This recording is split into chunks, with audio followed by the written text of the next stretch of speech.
Hey guys, welcome to the Reset podcast. Yeah. Chill session. Not even Reset podcast. Welcome to the chill session episode. Miscancellation is usually what? For Holy Land. Holy Land miscancellation. I'm just gonna ahead and place it. 1 minute. Chat. Understand? What this you know the speak of God for I love oh no. Things set up for future. Where have we put your money that's very creative? And something has been given Come on, bro. Come on. I don't wanna authenticate. so Oh, we had a thing for something so how this will yeah that revelation. Wasn't taking now my figure next to regulars about the family. There's a revelation. love for. I'm not for you. You know or the as the son he saw. I'm not sure. Donnell. Noise cancellation for Holy Land are usually which color? Green. So they're actually noise cancellation. So it's good. Yeah.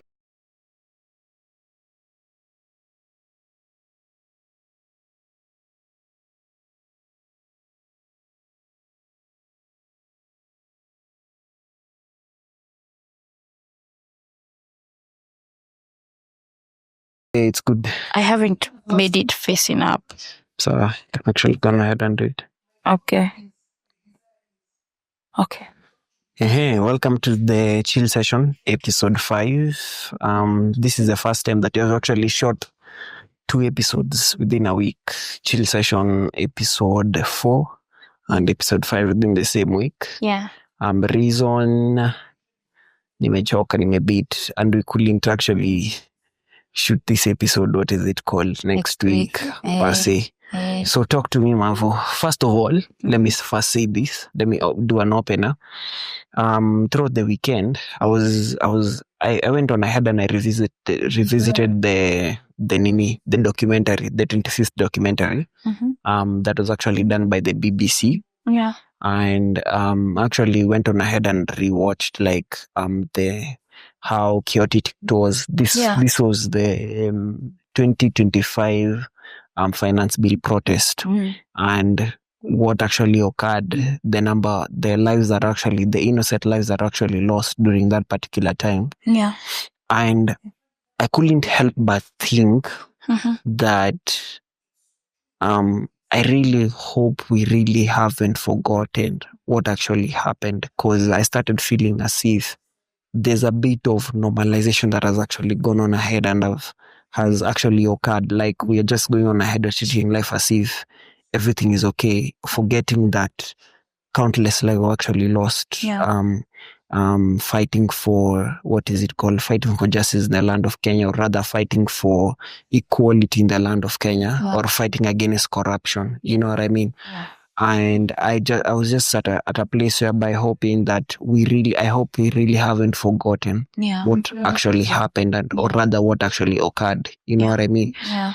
And because till date, there was no form of compensation was actually done to the families that actually lost Their loved ones. their loved ones or their children, or rather, and I hope, Mavo, my prayer right now is just, I really hope we are not gonna go ahead and go to default settings. And default setting is always being carried away by the next wave that's actually popping up. Like we were carried again with the wave of like the Kasarani thing, Harambee Stars thing and all that. And I really pray that we wouldn't be carried away with that. You know what I mean? So I think that has been in my mind. Like, I really hope we won't forget what really happened. We won't forget the lives that were actually lost. That, the lives that are actually lost for the sake of fighting for equality, fighting for justice in this country. You know what I mean? Yeah, so talk to me, Mavo. It's so true. And it's important not to forget. And I think as we're talking today at lunchtime, like the mandate and the responsibility are to remind people of it's okay. It's okay. When what we were talking about during lunchtime, like how reset is being used as a voice for people to stir people up, the reality of what's particularly happening. There's something you said, we can't talk about justice if we don't know the injustices that are taking place. You know? Yeah. So Lon may come inject. Yeah, for sure. 2 days ago, Lynn Ngugi, the reporter, that has her own channel. Yeah. She did a review of something that is currently happening. Kim. Kiasi tu. Yeah, she did a review of something that is currently happening. I was like, okay, let me follow up on it. And then, I'll say what she said. So the things that I'm about to say is a quote of the research that she did. And then now the statements that will follow afterwards are the research that I did because this topic was so inciting towards me. All right. So let me just open that document. So this is a research. This is a research that she actually did or something. Yes. What I'm going to say is the research that she did. And she presented in her YouTube channel and also the shots that she shared in her Instagram page. What was the research about? Let me tell you now. Okay, so cool. Currently, Kenya has given immunity to a private company that is in the climate change space. And the name of the company is called Global Center on Adaptation, GCA. Its original headquarters is based in Netherlands. But now currently it has been given immunity by the Kenyan government of whom? Mr. President William Ruto. What does immunity mean? Immunity means that praise. I believe you. Vibrate. So you say? So I repeat again. I repeat again. I start again. I start what I said again. And then you'll cut that. And then you'll cut that part out. So start. Yeah. So Lynn Ngugi did a discovery of an investment, not an investment, a private company that was given immunity by the Kenyan government. The name of the company is called the Global Center on Adaptation. And it was given full immunity by the Kenyan Government Act, supported by the Immunity Act. What does that mean for that company? It has full privileges to operate without any scrutiny, without auditing, without being sued by the Kenyan government or any of its affiliated parties, right? So anything like in terms of auditing, where does its funds come from? Kenyan government can't do that. As a matter of fact, the Kenyan government cannot walk in their offices to demand for something without them knowing that the Kenyan government is working within its premises. Well, so let me get us let me just get it straight. Okay. So it got immunity. It can't be done on audit. Like no one can actually go ahead and do another. It can't be sued. It can't be sued. It has full privileges of its operations here in Kenya. Okay. Like there's no legal basis that will But it can question the Kenyan government. What do you say? Yes, it can. So what? Immunity, like you see, when for example, a diplomat gets immunity when they go to a particular country, right? For example, they can't be arrested. There are particular laws that don't operate under them because they are immunity. They have immunity. There's immunity, yeah. They receive funding. They receive privileges such as land or personnel to work for them. Because what do they have? They have immunity. So such status and such privileges have been given to this company, the Global Center on Adaptation. So originally, its headquarters was in Netherlands. But now it has established its headquarters. And our president so generously gave them its headquarters where? In Kenya now. In Kenya. Where? in the land of the Ministry of Environment. Oh, really? So its operations will be based there. To set up its institution and everything to do there. In contrast, in Netherlands, they have been denied funding. Okay. So in some sense, you can say they are shifting their headquarters, but they haven't said that. They were denied. They're denied funding because of what reason? I didn't research on that further, but they have been denied funding. Okay. But our president has welcomed them in our country. So this NGO, this organization, yes, it's based off of, like, it belongs to which country? Like, where does Netherlands? Oh, it's Netherlands. Yes, it's a private organization that deals with matters of the climate change action. Okay. So that's one of the global initiatives that countries are aiming Trump talked towards about it though. Trump talked about it and he was like, this whole global warming agenda thing, it's a scam. It's like a form of scam. I'm getting there. So yeah. Thank God. Climate change action. Because I honestly didn't understand what he was actually saying. Everybody is running towards it. Actually, I won't lie. Some people I know have encouraged me, if you really want to get a job, ingia kwa hizi vitu za environment, hawezi kosa pesa, vitu za climate, advocate for climate action, you can't lack money because funding is put there. You'd ask why. So the outer space is that they are trying to secure the world and make sure our environment is that's a cover-up story. Yeah, because the world is getting destroyed as we get on and on by industrialization that has evolved since the Industrial Revolution in the 80s, coming huku kote, right? And the 18th century, that's what I mean. 18th century kupanda juu mpaka pale sahi tuko. Okay. Yeah, so the CEO, Patrick Vakwe, is the current chancellor of the of UN, University of Nairobi. Okay. He has been made the new chancellor of UN, and he's still the CEO of the Global Center on Adaptation. CEO Patrick Vakwe.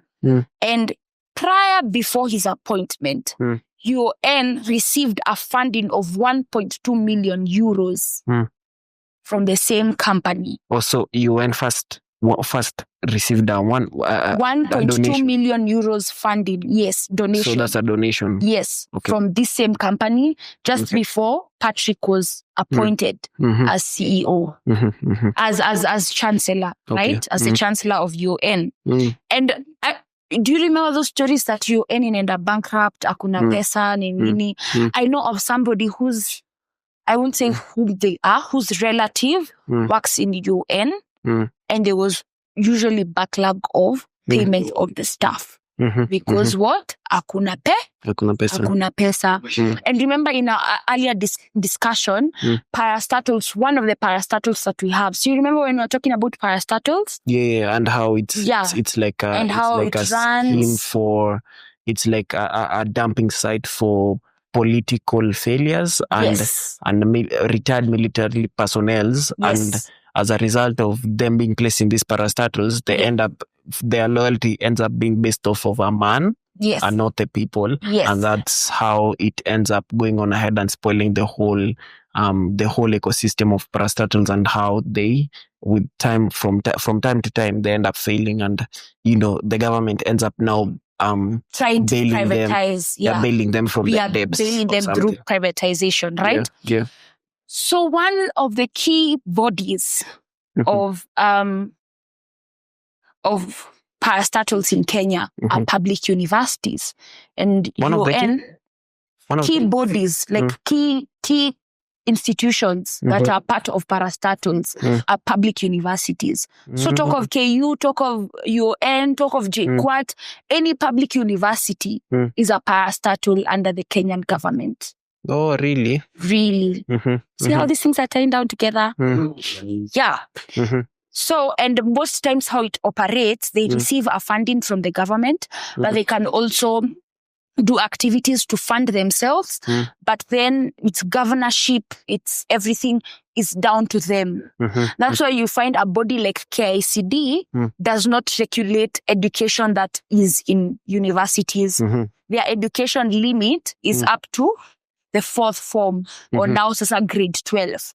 But in terms of what happens in universities, they draft their own curriculum. That's why there's no standardized curriculum of what's taught in KU to what is taught in UN. Yeah, that's true. That's true. Because they are given their own governorship. Some form of governance and all that. Some form of governorship. So on this their company, own self. though, the first thing they did, they gave funding first of 1.1 million euros that was alleged to be failing and collapsing in debt. Okay, so was that a narrative, or was UN truly going through that? You're in story ground. I haven't researched on that though. Okay. I can research on it and then get back on it. Okay.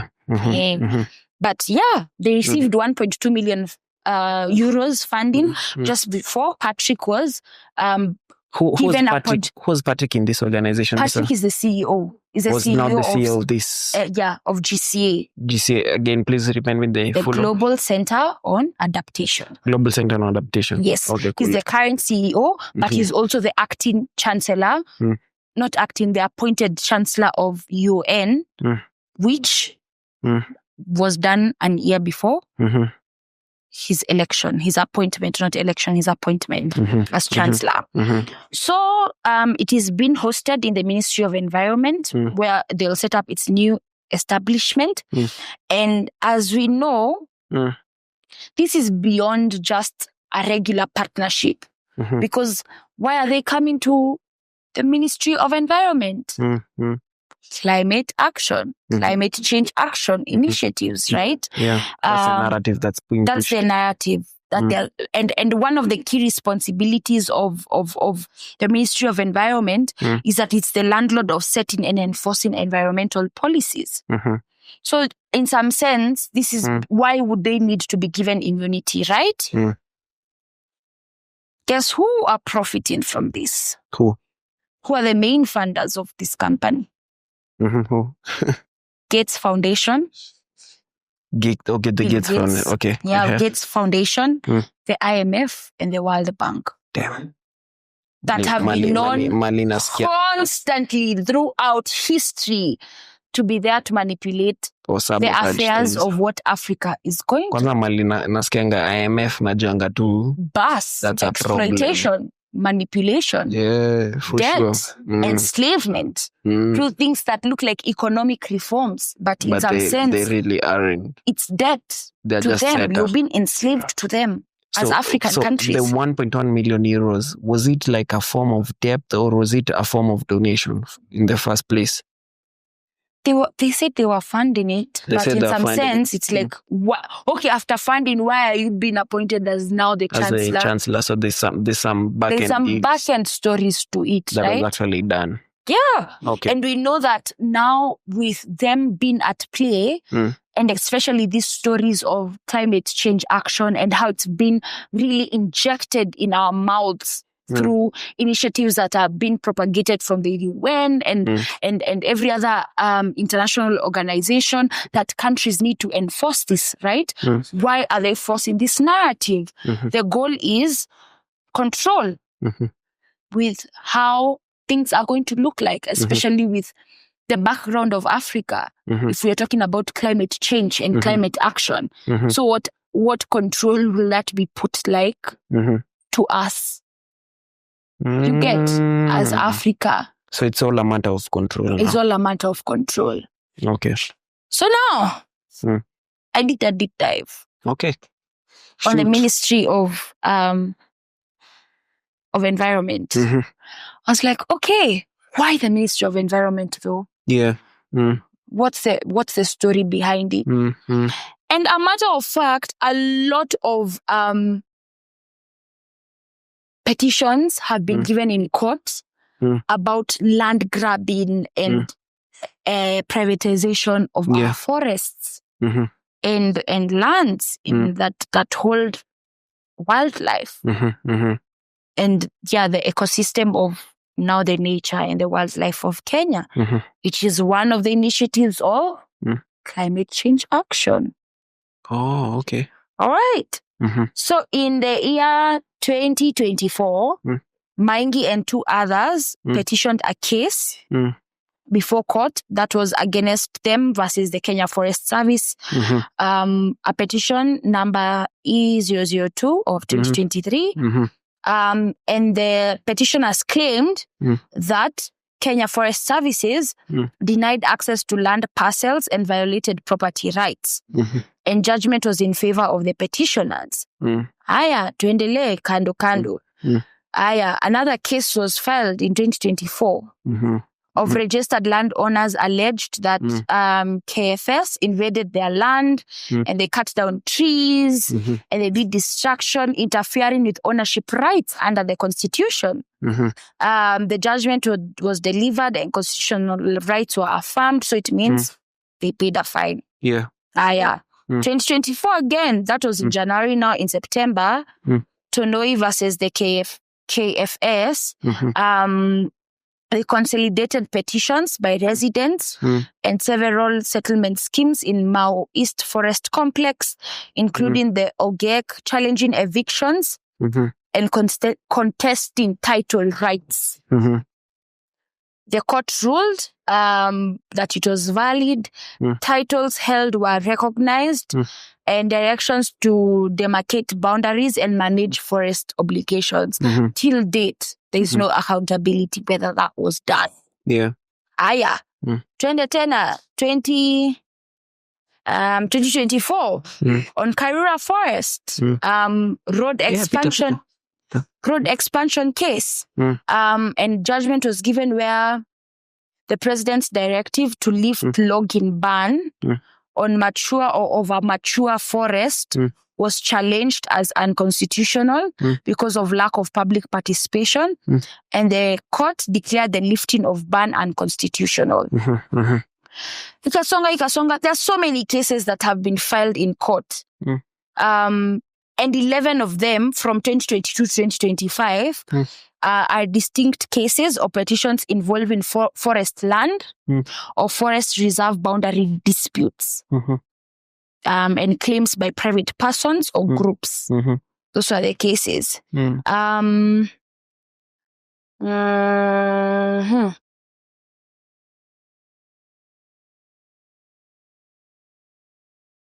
Just a minute. It's okay.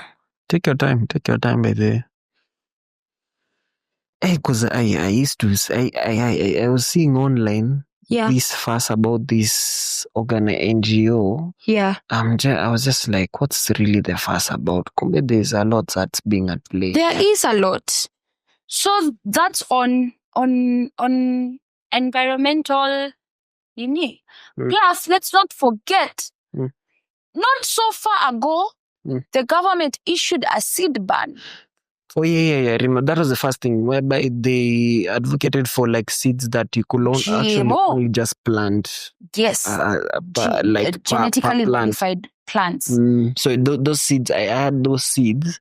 They are seeds. You can't go on ahead and replant them. Yes. Yeah, so I just knew which is against the law of nature, what God created. Yeah, what actually God created. Whatever is from the soil can bounce back and recreate itself. It can bounce back and regenerate itself. And then they're advocating for these seeds that could only reproduce once. I just knew that someone is in business, or rather someone wants to go on ahead and advocate for their own thing. So you're checking something. Yeah, that's what I was saying on terms of the Ministry of Environment. And so many things are being passed. Although there are audacious people that are going back and saying, hey, by the way, we are petitioning against this. For example, the farmers who came together and they came and together and they said, by the way, we are petitioning against the seed ban that was issued in 2022, which in some sense was a bit unrealistic because it included 2 years imprisonment if you are found having the original seeds, or a fine of 1 million, or both. Yeah, that was on you. And taking in mind that agriculture is one of the backbone of our Kenyan economy. That's deep stuff, man. That's someone advocating for their own selfish interest. own selfish interest completely. So as you are saying, sometimes let's not forget, such things will come and haunt us. We may not even see it right now. Because right now, if you look at supermarkets and this fancy stuff, you can tell, like, even our produce are starting to change. We were talking with my mom the other day and you were like, "Pezo nyanya squeezy meltingi." Like, you see how you would kata nyanya and you put it in a sufuria and you just melt? It would melt and become all pushy. Yeah. Nowadays, it doesn't. For real? It doesn't melt. Okay, I haven't noticed that. Maybe I think I need to go ahead nikipika leo nitaenda ni nyanya siku hizi. Unless sasa ununue nyanya at a good, like, kwa soko, mtu mmoja anaendanga vitu zake kwa soko. Kinunua nyanya supermarket ama kwa watu sijui wanatoanga nyanya zao wapi. Nyanya haiaribikangi. You can even put it in the drawer na ikae. Na kitambo nyanya ukiweka more than a day ishaanza kuoza.